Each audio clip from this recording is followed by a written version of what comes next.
Quiero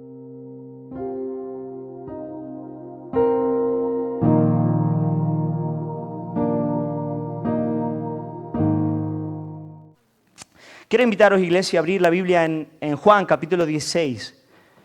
Vamos a seguir hoy nuestro estudio expositivo de este evangelio. Juan, capítulo 16, vamos a estar leyendo los versículos 16 al 24. Y lo vamos a hacer como mendigos que necesitan comer pan. Amén.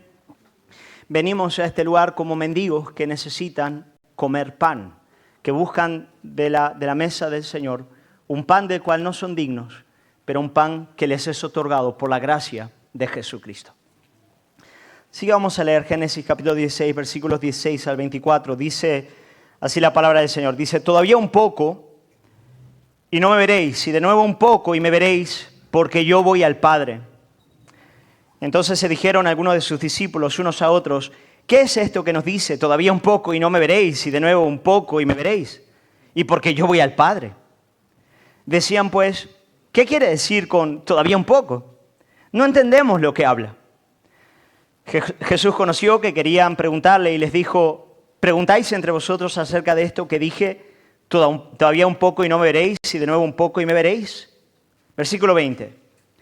De cierto os digo que vosotros lloraréis y lamentaréis, y el mundo se alegrará. Pero aunque vosotros estéis tristes, vuestra tristeza se convertirá en gozo. La mujer cuando da a luz tiene dolor, porque ha llegado. Pero después que ha dado a luz un niño, ya no se acuerda de la angustia, por el gozo de que haya nacido un hombre en el mundo. También vosotros ahora tenéis tristeza, pero os volveré a ver. Y se gozará vuestro corazón y nadie os quitará vuestro gozo. En aquel día no me preguntaréis nada. De cierto os digo que todo cuanto pidiereis al Padre en mi nombre, os lo dará. Hasta ahora nada habéis pedido en mi nombre. Pedid y recibiréis, para que vuestro gozo sea cumplido. Aquí la lectura bíblica, oramos y pedimos que el Señor nos hable. Háblanos, Padre, a través de tu palabra. Derrama de tu Espíritu Santo en este lugar y glorifica al Hijo en medio de tu iglesia. Ayúdanos, Señor, con los ojos de la fe a ver al Cristo que ha resucitado y a poder vivir a partir de esa esperanza gloriosa de la resurrección. Te lo pedimos, Padre, en el nombre de Jesús. Amén. Amén. Querida iglesia, la clave para entender estos versículos reside en el versículo 16. Versículo 16, el primero que hemos leído, Jesús está hablando con sus discípulos y les dice, todavía un poco y no me veréis. Y de nuevo un poco y me veréis, porque yo voy al Padre. Claro, esas palabras para ellos eran enigmáticas, ellos realmente no las entendían, pero nosotros las entendemos. De este lado de la historia, de este lado de la obra consumada de Cristo, de este lado de la historia de la redención, podemos entender claramente lo que Jesús estaba diciendo. Todavía un poco y no me veréis. ¿Por qué? Porque Él iba a morir. Él iba a morir. Dejarían de verle. Pero después sigue diciendo, y de nuevo, un poco y me veréis. Y de nuevo un poco y me veréis. ¿Por qué? Porque yo voy a morir, pero también voy a resucitar. Yo voy a morir, pero también voy a resucitar. Y para entender lo que Jesús está diciendo aquí, tenemos que entender que el énfasis en estas palabras recae en la segunda parte de la proposición. Yo voy a morir, no me veréis, pero yo voy a resucitar. Yo no voy a quedarme en la tumba. A mí la muerte no me va a detener. Yo voy el viernes, mañana por la mañana, él dice estas palabras, jueves por la noche, mañana por la mañana mi sangre será derramada. Yo voy a ser llevado al sepulcro. No me veréis. Pero al tercer día, domingo por la mañana, yo voy a resucitar de entre los muertos. En breve me volveréis a ver. Gloria al Señor. Por lo tanto, hermanos, Jesús está consolando a sus discípulos antes de su partida. Él quiere prepararlos para los tiempos difíciles que van a venir. Hemos visto que Jesús les habla de la persecución que ellos van a experimentar cuando Él ya no esté. Y en estos versículos el Señor les dará el mayor de los consuelos contenidos en la fe cristiana, que es el consuelo de la resurrección. O sea, no hay consuelo mayor en nuestra fe y tampoco en ninguna religión o filosofía del mundo, aparte de este consuelo extraordinario de que Jesucristo resucitó de entre los muertos, su pueblo resucitará juntamente con él. Y aunque interesante, Jesús no utiliza el término resurrección explícitamente aquí, ese es el gran tema. Y lo vamos a ver en todos estos versículos. El gran tema es, me volveréis a ver, yo voy a resucitar. Y a partir de ahí Jesús va a dar algunas implicaciones de la resurrección en la vida de sus discípulos. Eso vamos a estar viendo. Bueno, ¿qué involucra eso en la vida de los santos? Pero antes de entrar ahí, antes de hablar de las implicaciones de la resurrección en la vida del creyente, me gustaría destacar la importancia de este tema en la tierra en la que estamos viviendo, aquí en España, ¿vale? El tema de la resurrección de Cristo aquí en esta tierra española es fundamental. ¿Sabéis? Hay un autor, se llama John Mackay, escocés. Él fue misionero muchos años aquí en España, pero luego se fue a dar clases en la universidad en México, en México capital. Él escribió un libro muy interesante, yo recomiendo a toda la iglesia leerlo, el título es El otro Cristo. El otro Cristo, de John Mackay. Hay un capítulo muy interesante de ese libro en el que él habla de la imagen de Jesús que una parte importante del catolicismo apostólico romano ha impreso en la cultura española. Una imagen de Jesús que está grabada, por así decirlo, en el ADN cultural de esta tierra. Y básicamente lo que dice este autor es que la principal de esta característica de este Cristo español es que es un Cristo que murió para no volver a vivir. Un Cristo que muere, claramente muere, pero no resucita. Lo vemos en las imágenes que recorren nuestras catedrales alrededor de esta tierra. Voy a citar textualmente, ¿vale? Cito.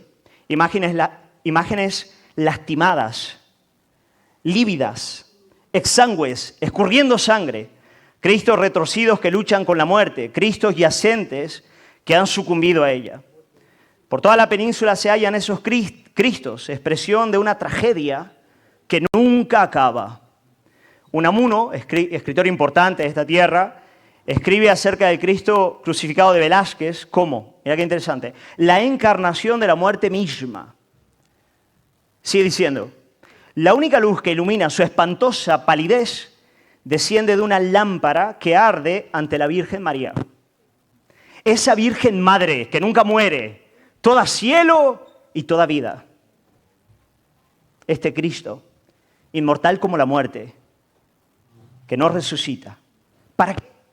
No espera sino la muerte misma, porque este Cristo de mi tierra es tierra, tierra, tierra. ¡Wow! Y casi como un grito de agonía de cara a ese Cristo que solo muere, Unamuno termina sus reflexiones con el siguiente clamor. Dice, y tú, Cristo del cielo, redímenos del Cristo de la tierra. Claro, nosotros no oraríamos así. Sabemos que no hay una antítesis entre los dos Cristos. Él es el Cristo que murió, es el Cristo de la tierra. Gracias al Señor por su muerte. Pero no se quedó en la tierra. Y ahí está la clave, sí, es el Cristo de la tierra, pero es el Cristo del cielo. Es el Cristo que al tercer día se levantó de entre los muertos para no volver a morir. Él ya no está en ese lugar. ¿Por qué como protestantes tenemos esa cruz, pero el Cristo no está ahí? Porque ya no está ahí. Porque pasó por ahí y alabamos su cruz, alabamos su muerte en aquel lugar, pero ya no está en ese lugar. Ha resucitado de entre los muertos. Bendito sea el nombre del Señor. Juan capítulo 16, versículo 16 dice, todavía un poco y no me veréis. Voy a morir, es real, voy a morir. Y de nuevo un poco y me veréis. Voy a resucitar porque yo voy al Padre. Bendito sea el nombre del Señor. Nosotros adoramos y celebramos a un Cristo vivo, no muerto. Y eso abre la extraordinaria oportunidad de que Él venga a nuestro encuentro en el día de hoy, de que Él hable a nuestros corazones, de que Él tenga tratos con nosotros y de que Él nos dé una esperanza que va más allá de la muerte, una esperanza que trascienda el sepulcro. Yo venía hoy en el coche con mis niñas Y típico comentario de Pedro, voy pasando por el cementerio y les digo, hijas, sí papá, dice, ¿sabéis lo que es bueno para el alma? Me dicen las tres, ¿qué papá? Pasear de vez en cuando en el cementerio.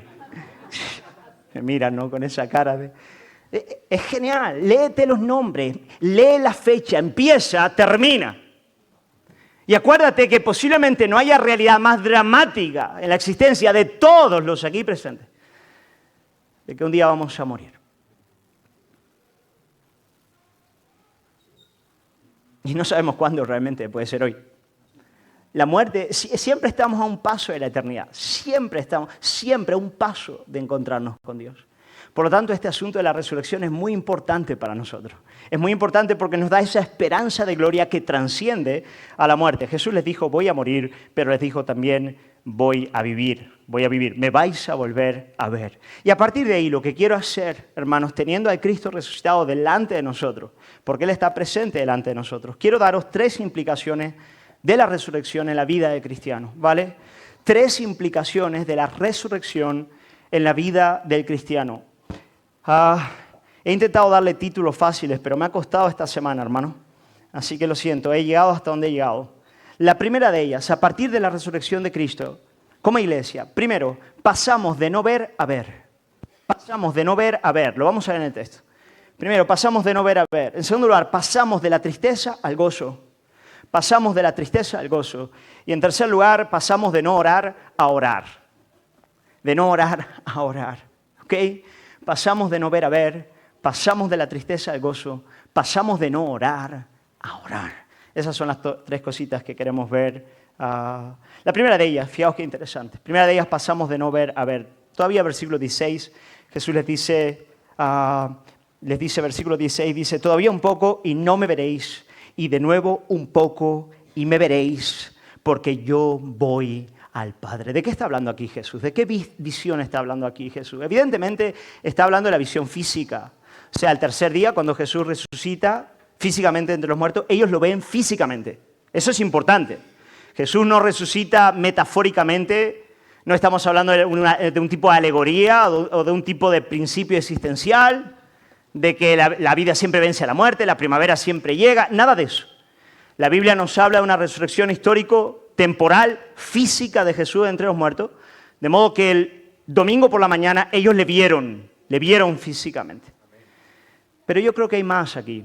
Cuando la Biblia nos habla de ver, siempre está relacionado con conocimiento. Bíblicamente ver es conocer. Ver es conocer. Cuando tú ves a alguien, ver a alguien, yo quiero verte, es lo mismo que decir yo quiero conocerte. De modo que cuando Jesús dice, una vez yo resucite, me volveréis a ver, Él está diciendo también, me vais a conocer, como nunca antes me habíais conocido. Él está hablando de conocimiento, de un conocimiento distinto, singular, único. En ese momento, cuando yo resucite entre los muertos, vosotros verdaderamente me vais a conocer, me vais a ver. Y muy interesante, ¿por qué? ¿Por qué le vamos a conocer de verdad cuando Él resucite entre los muertos? Bueno, lo sigue diciendo, dice, porque yo voy al Padre. Porque yo voy al Padre. Y eso es bien importante. Porque yo voy al Padre, porque yo voy al lugar que me es propio. Porque me vais a ver como de verdad soy, donde de verdad pertenezco. Si hasta este momento me habéis visto en tierra hostil, vestido de humillación, de quebranto, de agonía y de muerte, ahora me vais a ver con mi ropa real. Aquella que siempre he compartido con mi Padre. Ahora me vais a ver de verdad en plenitud, como yo de verdad soy. Esa es la idea. Si me habíais visto en humillación, en quebranto, en muerte, ahora me vais a ver en gloria, en poder y en majestad. Me vais a conocer, porque voy al Padre. Si hasta ahora le habían visto en tierra inhóspita, ahora le verán rumbo a su hogar. Y no hay nada mejor para conocer a alguien que verle en su casa, ¿no es verdad? Quiero decir, si quieres conocer a alguien, tienes que verle en su hogar, en su casa. Cuando está en la casa del Padre, ahí vas a ver de verdad cómo es esa persona. Jesús dice, me vais a conocer, me vais a ver, porque yo voy al Padre.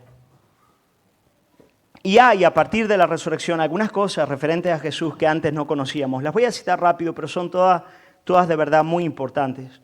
En primer lugar, a partir de la resurrección, los discípulos y la iglesia conoce que Jesús es el Hijo de Dios.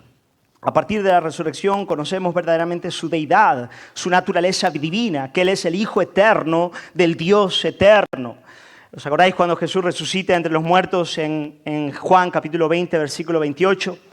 Tomás, al certificar la resurrección, exclama desde su más adentro, Señor mío y Dios mío. Por lo tanto, la resurrección certifica de cara a los discípulos de que aquel es hombre porque murió como hombre, pero es Dios porque venció a la muerte. Es Dios porque se levantó de entre los muertos. El apóstol Pablo en Romanos capítulo 1, versículo 4, dice que Jesucristo fue declarado Hijo de Dios con poder por la resurrección de entre los muertos. La resurrección de entre los muertos es la que hace esa declaración de la deidad de Cristo. Segundo lugar, en la resurrección aprendemos que Jesús es el justo. Ya lo vimos el domingo pasado, de que Él es el hombre sin pecado, aquel que cumplió todas las demandas de Dios, aquel a quien la muerte no pudo sostener porque Él es santo, santo, santo. Y por lo tanto es aquel que nos llama a descansar y a confiar plenamente en su justicia. ¿No es cierto? Imaginaos que, por ejemplo, tú has cometido un delito y te dan 10 años de cárcel, ¿vale? Después de los 10 años sales de la cárcel. ¿Por qué? Porque has pagado todo lo que debías, ¿no es cierto? Y una vez pagado todo lo que debías, sales libre de ese lugar. Por lo tanto, cuando Jesús resucita entre los muertos, fijaos qué interesante, Él declara, por un lado, que Él es justo, pero por otro lado, Él también declara que Él ha pagado completa y plenamente la paga de todo el pecado de su pueblo. Y que ha sido plenamente aceptado por el Padre. No hay nada más que pagar, todo está pagado, Él se ha levantado de entre los muertos. Él es el Hijo del Dios, el Hijo de Dios, Él es el justo. En tercer lugar, los discípulos iban a descubrir que Él es Rey Mesías mucho mayor de lo que ellos jamás habían imaginado. Ellos pensaban que Él venía solamente a librarlos del imperio romano, ¿no? Pero Jesús venía a librarles y a librarnos a nosotros de algo mucho mayor, del infierno, de la muerte y del pecado. Él es el Rey Mesías del Salmo número 2, cuando el Padre le dice a su Mesías, pídeme y te daré por herencia a las naciones y como posesión tuya los confines de la tierra. Por lo tanto, cuando Él resucita entre los muertos, de repente ellos lo ven. Ellos lo ven. Ellos lo conocen, ellos se dan cuenta, hacen todas las conexiones de todo lo que Él les había enseñado. Es la señal por excelencia. De todas las señales anteriores de Juan, de repente la resurrección es la señal de quién Él es verdaderamente. Ahora, querida iglesia, yo quiero preguntarte, y quiero que nos hagamos la pregunta a todos los que estamos aquí, ¿nosotros creemos en un Cristo vivo o en un Cristo muerto? ¿Cuál es nuestro Cristo? ¿Cuál es de verdad? ¿En quién creemos? ¿Creemos en el Cristo de la Biblia o en el Cristo de Velázquez? Aquel que murió, sí murió, pero no volvió a vivir. ¿Creemos en el Cristo que solamente es capaz de llevarnos al desespero? ¿O creemos en aquel que una vez que nos quebranta y nos rompe, nos levanta hasta lo más alto y nos lleva a la gloria? Algunas preguntas para que sepas en cuál Cristo crees tú. La primera, ¿tú vives sabiéndote perdonado de tus pecados? ¿O tú vives bajo el peso insoportable de la culpa?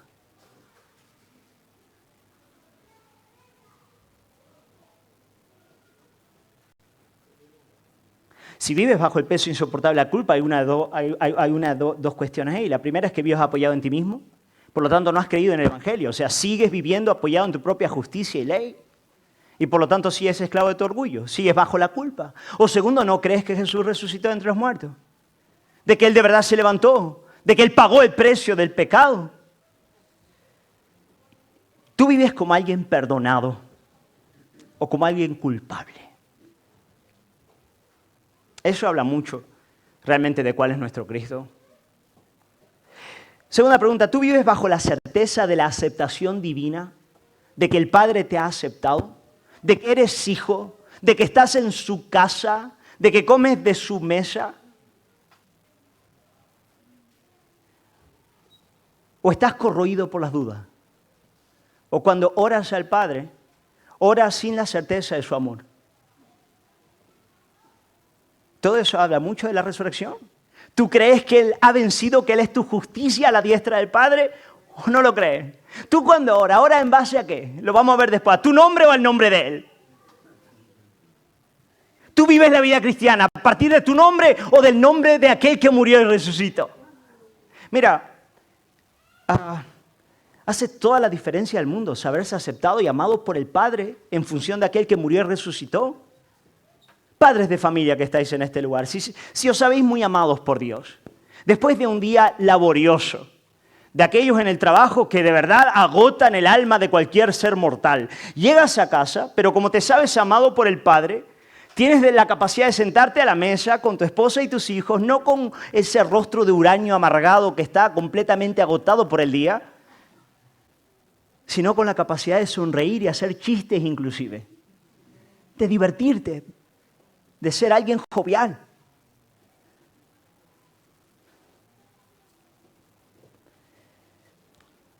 Tercera pregunta, ¿vives como alguien que es esclavo del pecado? ¿O como alguien que vence al pecado día a día? ¿Vives como alguien que es esclavo del pecado? ¿O vives como alguien que está venciendo día a día el pecado en tu alma? Tú te levantas todos los días con una visión pesimista de tu propio corazón diciendo qué miseria, esto nunca va a cambiar. Tu Cristo está muerto entonces, pero bien muerto, es el de Velázquez. O tú te levantas como aquel que dice Cristo resucitó, hay vida de resurrección, hay poder en Él para vencer el pecado. Heme aquí una masa de pecado, pero Cristo está vivo. Él resucitó entre los muertos, hoy voy a vencer el pecado. Hoy voy a mortificarlo, hoy voy a crecer en santidad, voy a amarme más, amar mejor. Voy a dejar vicios, voy a seguir creciendo en el amor, en el gozo, en la paz, paciencia, benignidad. Hermanos, si Cristo resucitó, no somos esclavos del pecado, no somos esclavos de la culpa, no somos esclavos de la inseguridad, estamos aceptados por el Padre. Déjame hacerte una pregunta más y esta es clave. ¿Tu visión del futuro es pesimista o es optimista?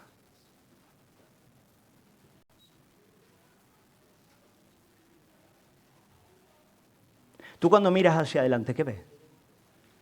Tú dices, esto es el infierno, esto es pura niebla, oscuridad, lo que viene es terrible. Cristo murió para no vivir. Ya está. O sea, mira, si Cristo no resucitó entre los muertos, vana es nuestra fe. Y somos los más dignos de lástima en la faz de la tierra. Comamos, bebamos, porque mañana moriremos. Démonos al alcohol, yo qué sé, alguna droga. Pero si Cristo resucitó entre los muertos, hermano, no tenemos la opción de no tener una visión optimista del futuro. O sea, es lo único que podemos decir. Lo que viene por delante es gloria. Si Él resucitó y Él es primicias de los que resucitaron, llegará el día donde todos aquellos que están en Él resucitarán con Él y Él redimirá todas las cosas.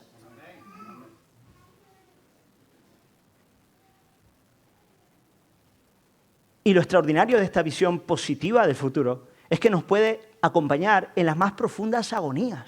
Hermanos, los mártires santos en el Coliseo morían comidos por los leones mirando al futuro y diciendo, viene gloria.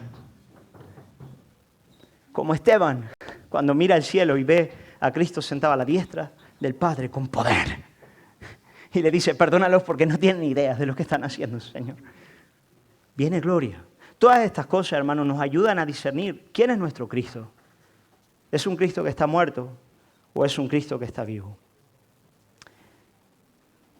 Lo cité antes, pero lo vuelvo a citar. 1 Corintios 15, del 17 al 20, dice, si Cristo no resucitó, vana es vuestra fe. Aún está ahí en vuestros pecados. Entonces también los que durmieron con Cristo perecieron, se finí. Si en esta vida solamente esperamos en Cristo, somos los más dignos de conmiseración, de lástima, de todos los hombres. Mas ahora Cristo ha resucitado de los muertos. Primicia de los que durmieron es hecho. Bendito sea el nombre. Gloria al Señor. Todavía un poco y no veréis. Y de nuevo un poco y me veréis. Porque yo voy al Padre. En primer lugar, pasamos de no ver a ver. De no ver a ver. De no ver a ver. De modo que nuestra actitud hacia la muerte y hacia el porvenir no es de escepticismo, tampoco es de huida, es de gloria, es de gran esperanza porque Cristo resucitó.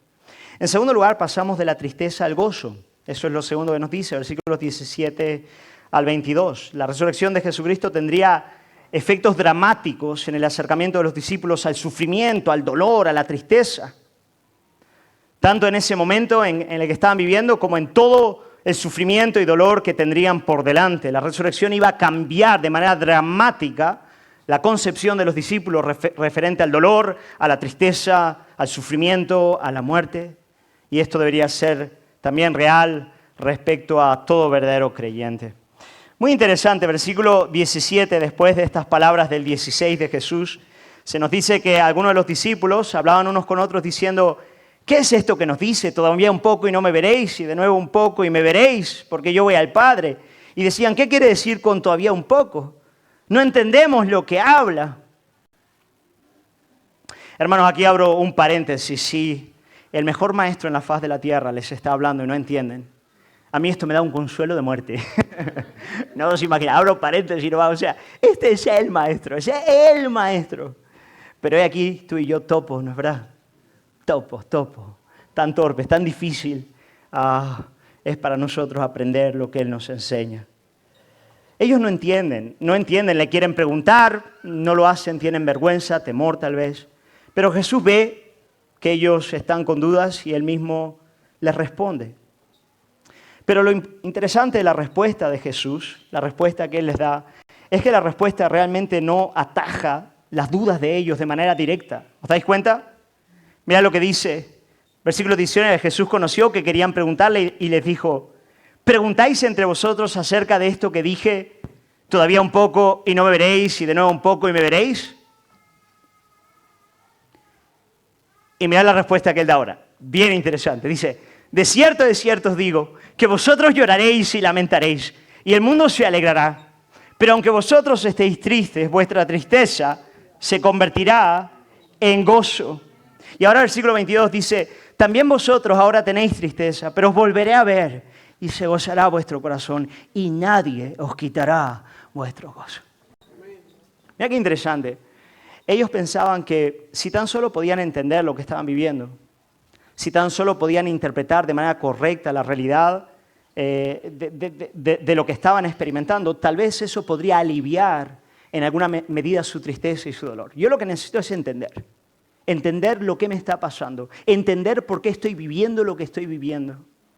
Pero fijaos qué interesante que Jesús no responde a eso, porque todavía no lo podían entender. Hasta que Él no muriese y resucitase entre los muertos, el entendimiento de ellos referente a lo que estaban experimentando y a la agonía que todo eso les suponía, les estaba velado. Y Jesús ni siquiera se esfuerza por darles respuesta. Pero el Señor hace algo más importante. El Señor les dice: tú puedes confiar en mí y en mi promesa. En mí y en mi promesa. Puedes confiar en que ahora, aunque estás triste, viviendo todo lo que estás viviendo, yo voy a volver y a estar contigo. Y tu tristeza se convertirá en alegría. Hermanos, para mí aquí hay una parábola del Evangelio. Mira, muchas veces no entendemos lo que estamos viviendo, ¿no es verdad, iglesia? No entendemos y le decimos al Señor: si tan solo me explicaras por qué permites que viva esto o aquello, si tan solo me dieses la respuesta, si tan solo lo pudiese entender, seguro eso acallaría las penas de mi corazón. Pero claro, ¿por qué Jesús, en vez de darnos la respuesta de manera inmediata, apunta hacia Él? Apunta hacia Él, hacia su carácter, hacia sus promesas, hacia lo que Él va a hacer y lo que eso va a implicar para ellos, de tristeza a gozo. Yo volveré a estar con vosotros. Porque en el fondo nuestros sufrimientos y agonías solo encontrarán paz cuando descansen en Él. No hay ninguna proposición, no hay ningún entendimiento, no hay ningún razonamiento, pero cuando realmente nuestro corazón descanse en el carácter de Cristo. Él murió y resucitó. No sé por qué estoy viviendo esto, pero Él murió y resucitó para volver a verme y estar conmigo. Al final es ahí donde se acallan las tormentas y sí, vendrá el día donde tal vez podamos entender muchas cosas que ahora mismo nos están veladas. Pero hasta que ese día llegue, nuestra confianza y nuestro descanso es en que Él murió y resucitó para estar con nosotros para siempre. Pero muy interesante, iglesia, versículos 20 al 22, Jesús nos va a hablar de cómo la muerte y la resurrección suya afectaría, como dije antes, el acercamiento de los discípulos a todo este asunto de la tristeza y el dolor, a todo el asunto de la tristeza y el dolor.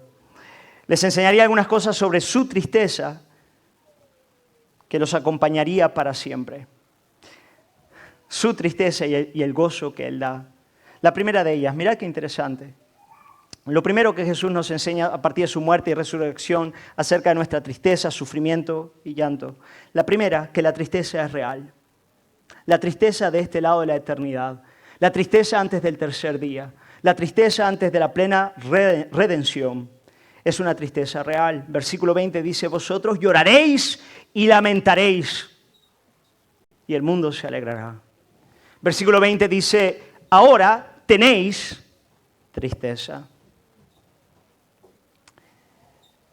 Me encanta la idea de que el creyente es el único que tiene derecho a llorar y lamentarse de verdad.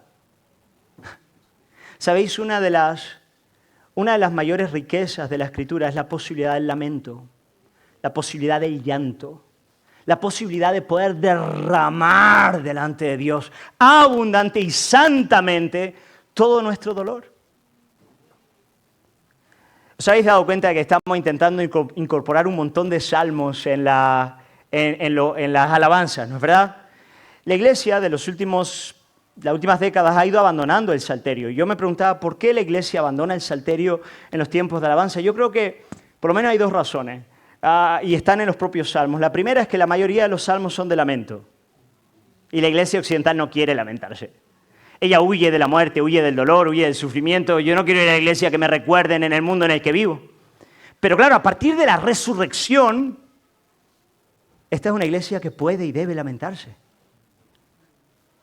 No desespera, llora, se quebranta y se entristece.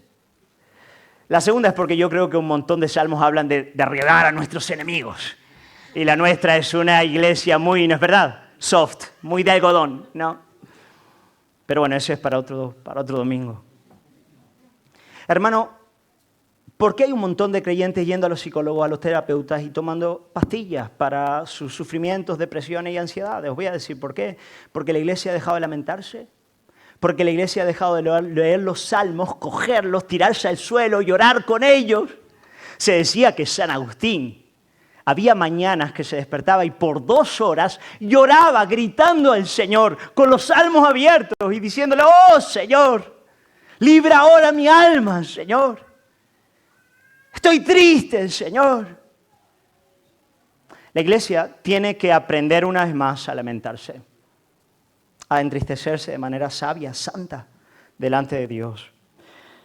La tristeza es real, la muerte es real. Ellos iban a pasar por ahí, viernes, sábado, iban a llorar, iban a estar en agonía.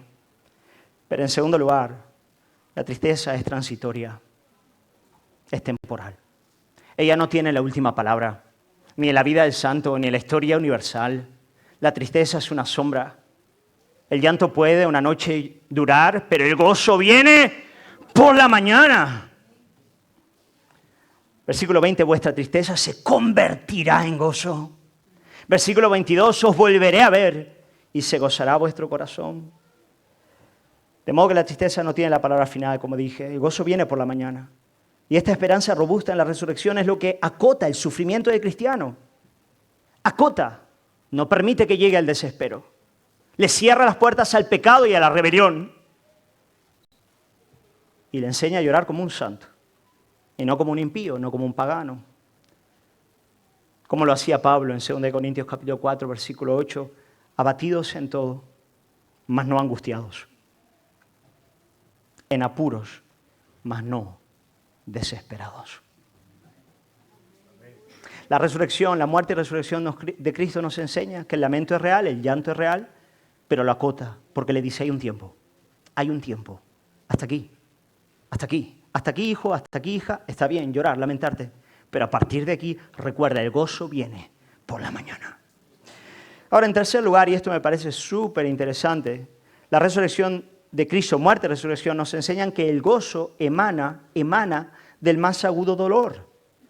Esto es súper interesante en la vida cristiana. Fíjate, el gozo no solamente es capaz de permanecer en el dolor, sino que se utiliza de este para su mayor beneficio.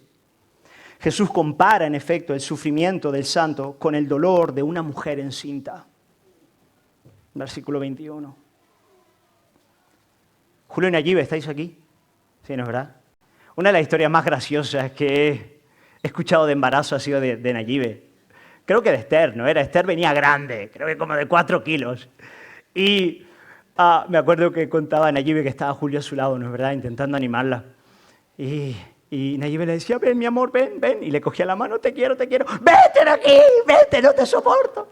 Y era ese movimiento de vuelve en esa crisis, esa agonía, que una mujer experimenta un dolor tan fuerte a la vez mezclado con esa esperanza de lo que está por venir. Y el amor y la bronca por el marido también, ¿no es verdad? No fui yo el que planeé que fuese la mujer la que tenía que parir, fue el Señor. Y gracias al Señor por eso. Gracias al Señor. No lo digo malamente, no por ser hombre. Digo, la mujer es... Pero mirad qué interesante, iglesia. Jesús está diciendo, mira, cuando llega el momento de dar a luz, el dolor es insoportable. Ha llegado la hora ha llegado, el dolor va a estar ahí. ¿Por qué? Porque la hora ha llegado. Pero entonces ella concibe al bebé, nace el bebé. Y sigue Jesús diciendo en el versículo 21 que tal es el gozo que ella experimenta con la llegada del bebé, que nace a partir de la realidad del dolor, del sufrimiento, pero tal es el gozo que ella experimenta a partir de esa experiencia, que Jesús mismo nos dice, en versículo 21, que ya no se acuerda de la angustia por el gozo de que haya nacido un hombre en el mundo. Si os dais cuenta, la más profunda alegría nace de ese dolor. Es una imagen de la cruz, ¿no es verdad? Es una imagen de la cruz. ¿Por qué Jesús tuvo que morir? Ellos lo tenían delante y no querían perderlo. Pero tenían que perderlo. Tenían que perderlo para tenerlo nuevamente y nunca más perderlo.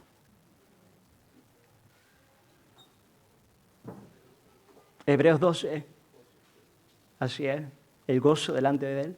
Muy buena, muy buena. ¿Querés seguir?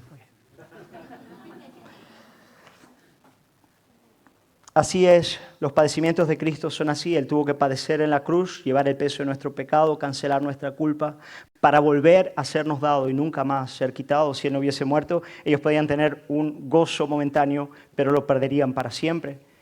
Pero por causa de que dejarían de verlo, lo volverían a ver, y esta vez le verían para siempre. Le verían para siempre. Fue mediante sus sufrimientos en la cruz que Jesús conquistó nuestra alegría. Y era necesario que ese sufrimiento para que la nuestra fuese una alegría eterna. Si no hubiésemos dejado de verle por un tiempo, tampoco podríamos verle para siempre. Él nos fue quitado por un momento para volver a nosotros y no irse jamás. Versículo 22 dice, y os volveré a ver y se gozará vuestro corazón y nadie os quitará vuestro gozo. Y nadie os quitará vuestro gozo. Hermanos, ¿en qué consiste la alegría del santo? ¿En qué consiste este gozo que no nos será quitado? ¿Cuál es la alegría que nadie nos puede quitar? Que nadie nos puede quitar, ni lo alto ni lo profundo, la vida, la muerte, nadie. ¿Acaso es el mero hecho de vivir para siempre, de un modo indefinido? ¿En eso consiste la alegría del hombre, en vivir y nunca más morir? Os aseguro que hay gente que si le dices eso, sería el mayor infierno que les puedes decir. ¿Voy a vivir yo como vivo para siempre? Eso sería absolutamente terrible para esas personas, ¿no? Claro que no. Podría ser una pesadilla. Pero el gozo del santo es el gozo de tener a Jesucristo y de que éste no les será quitado jamás. Juan capítulo 17, versículo 3 dice, esta es la vida eterna, conocer al Padre, al Dios verdadero y a Jesucristo su Hijo. Esa es la dicha del hombre. Bendito sea el nombre del Señor. Cristiano, puede ser que estés pasando diversos sufrimientos, pero si los estás pasando en Cristo, recuerda, el sufrimiento es real, pero tiene cota, tiene límite, tiene un lugar donde para. Y en tercer lugar, de Él mismo, el Señor, por su gracia, misericordia y en función a la obra de la cruz, va a sacar algo mucho mejor. Eso es lo que dice Pablo. Todas las cosas cooperan para bien. Hermano, eso es para realmente dar botes de alegría. Para ir terminando ya, pasamos de no orar a orar. Fijaos, pasamos de no ver a ver, pasamos de la tristeza al gozo y ahora, para ir terminando, pasamos de no orar a orar. Esto es lo que leemos en los versículos 23 al 24. Esto es bien importante. En aquel día no me preguntaréis nada. Dice, de cierto os digo, que todo cuanto pidiereis al Padre en mi nombre os lo dará. Hasta ahora nada habéis pedido en mi nombre. Pedid y recibiréis para que vuestro gozo sea cumplido. Iglesia, la resurrección de Jesucristo, cuando Él regresa a su Padre, certifica que Él es nuestro mediador y sumo sacerdote a la diestra de Dios. De modo que ahora nos acercamos al Padre para orar en su nombre, bajo su autoridad, como sus representantes. Y eso mismo es lo que Él nos anima a hacer en este punto de la narrativa. Yo voy a morir, voy a resucitar, voy al Padre, y a partir de ahí quiero animaros a orar en mi nombre, bajo mi autoridad. Y es muy interesante cómo en el versículo 24 Jesús relaciona la oración con el gozo. Él relaciona la oración con el gozo. Él dice, hasta ahora nada habéis pedido en mi nombre. Claro, Jesús no había consumado su obra todavía. Pedid y recibiréis para que vuestro gozo sea cumplido. La palabra aquí cumplir es bien importante. Ella nos habla de algo pleno, de algo completo, de algo exuberante. Y dejadme intentar unir las piezas como yo las entiendo de lo que Jesús está hablando aquí. Creo que Jesús está diciendo algo como lo que sigue. Nuestro gozo de este lado de la eternidad es firme, nadie nos lo puede quitar. Jesús resucitó. Amén. Pero es incompleto, porque nuestra redención plena todavía está en lo porvenir. Hay un sentido en el que nosotros seguimos viviendo entre el viernes y el domingo. No igual que ellos, no igual que ellos. Cristo ha consumado su obra, la garantía está ahí, estamos seguros en Él. Entendemos mucho más lo que Él ha hecho que ellos en ese momento. Pero también es cierto que todavía no estamos en la plena redención, todavía gemimos, todavía agonizamos, todavía estamos de este lado de la eternidad, donde hay tristeza, donde hay sufrimiento, quebranto, llanto. Hasta que no le veamos cara a cara y seamos plenamente redimidos, seguiremos batallando a cada día con la tristeza y el dolor, pecados, dolencias, enfermedades, accidentes, persecuciones, muerte. Pero hay un lugar al que podemos acudir mientras estamos en el camino. Podemos, hermano, orar. En la oración le pedimos lo que necesitamos para nuestro peregrinar. Y siempre que oremos en conformidad a su nombre y en conformidad a nuestro gozo pleno, el Señor nos dice, lo vamos a recibir. Por lo tanto, la pregunta es, ¿qué hacer cuando viene el temor, la ansiedad, la depresión, la tristeza aguda? ¿A dónde acudo? La angustia del alma, la agonía del corazón. Creo sinceramente que en vez de ir al profesional, en vez de acudir a las pastillas o buscar al psicólogo, los cristianos harían bien en aprender a orar. Pero a orar de verdad. Es ahí donde derramamos nuestro lamento, comedimos nuestras tristezas y conocemos por el Espíritu la gloriosa esperanza de la resurrección. Ahí es cuando los ojos del corazón, los ojos de la fe son abiertos para ver al Cristo de la gloria y ahí se acallan todas las tormentas del alma. Romanos capítulo 8, versículo 24, dice el apóstol Pablo, porque en esperanza fuimos salvos, pero la esperanza que se ve no es esperanza. Porque lo que alguno vea que es esperarlo, pero si esperamos lo que no vemos, con paciencia lo aguardamos. Y de igual manera el Espíritu nos ayuda en nuestra debilidad, pues qué hemos de pedir como conviene, no lo sabemos, pero el Espíritu mismo intercede por nosotros con gemidos indecibles.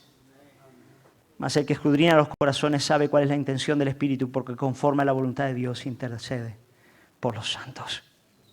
Fijaos qué dinámica poderosa la que acontece en la oración. El Espíritu Santo viene en nuestra agonía cuando no sabemos ni siquiera cómo pedir, y a partir de nuestro gemir interpretado por el Espíritu del Señor, el Padre nos oye y responde conforme a su voluntad. Bienaventurado el santo que aprende esto, hermano. Bienaventurado, más que feliz el santo que encuentra este lugar en Dios. Bienaventurado el santo que aprende a orar, que lo hace en el nombre de Jesús, porque él va a experimentar plenitud de gozo. Amén. Así que, hermano, la lección práctica de este sermón: aprende a orar. Cuando estés triste, ora. ¿Cuánto? Mucho.